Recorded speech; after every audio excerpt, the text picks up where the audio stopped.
জুবিন গাৰ্গৰ কবিতা মেটামৰফচিছ।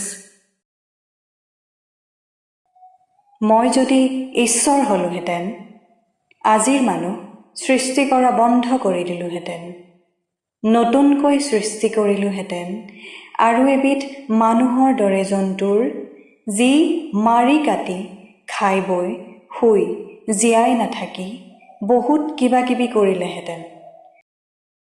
দিলোহেঁতেন এটা মস্তিষ্ক, যাৰ কাম চিন্তা কৰা শুদ্ধভাৱে, যি মস্তিষ্কত দৌৰিব অনুভূতি, আৱেগ, উচ্চাকাংক্ষা, দূৰদৰ্শনৰ অনিৰ্বাণ অশ্বমেধ ঘোঁৰা,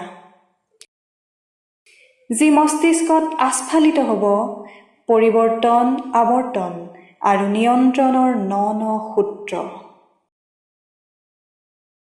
দিলোহেঁতেন আৰু এজুৰি হাই পাৱাৰ চকু, যাৰ মাজেদি সকলো সঁচা বস্তুৰ দৃশ্যমান। দিলোহেঁতেন দুখন এক্সট্ৰা কাণ শুনিবলৈ সকলো অস্ফুট শব্দ, উশাহ নিশাহ, হুমুনিয়াহ, হতাশা আৰু সময়ৰ পদধ্বনি।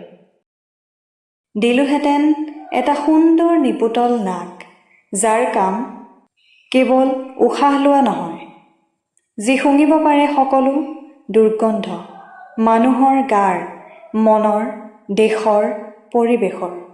দিলোহেঁতেন এখন মুখ আৰু এটা ডিঙি, যাৰ শব্দই নমাব পাৰে ব্ৰহ্ম, ভেদিব পাৰে সকলো মিথ্যা আৰু অমানৱীয়তা।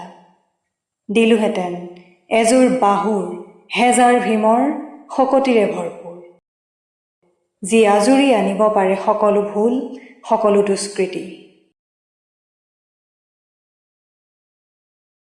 দিলোহেঁতেন এখনি বুকু, আকাশৰ দৰে উদাৰ, সাগৰৰ দৰে বিশাল, য'ত নাথাকে কপটতা, যিখন বুকুত আশ্ৰয় পাব হেজাৰ মানুহৰ দুখ, সুখ আৰু সপোনে। দিলোহেঁতেন এটা পেট, যি অকল খাবলৈ নিশিকি এৰিবলৈও শিকিব আনৰ বাবে। দিলোহেঁতেন এটা যৌনাংগ, য'ত কিলবিলাই থাকিব সহস্ৰ বৌদ্ধৰ বীৰ্য।